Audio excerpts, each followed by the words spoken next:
In today's video, I'm going to teach you how to use Capital Com ETF. By the end, you'll know how to find an ETF, read its chart, and open a CFD trade with clear risk controls, all in a simple, repeatable flow. First, let's find an ETF to trade. On Capital.com, head to the Markets section and look for the ETFs category.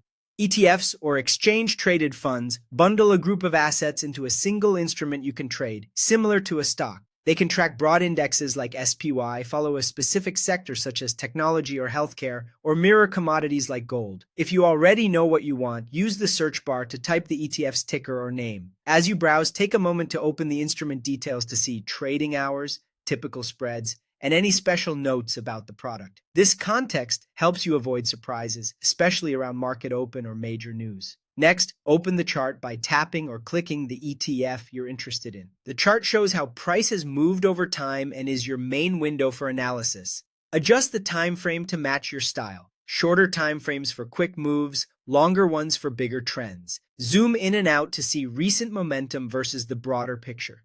If you like using indicators, you can add common tools such as moving averages to smooth out noise or volume to gauge participation. Draw simple levels where price has reacted before. These can help you plan sensible entry and exit points. The goal here isn't to predict perfectly, but to prepare a clear plan before you commit. When you're ready, it's time to place a CFD trade on the ETF. Choose buy if you believe the price will rise, or sell if you expect it to fall.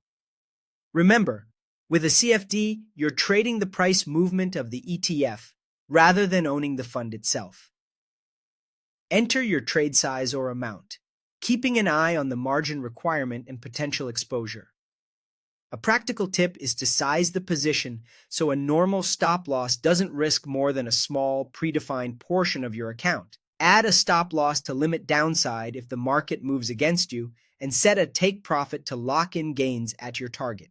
You can define these by price level, distance, or percentage, whatever keeps your plan consistent. Review everything carefully, then confirm to open your position. That's the full flow. Find the ETF, study the chart, and execute with clear risk parameters. Trade thoughtfully, and keep your process consistent from start to finish.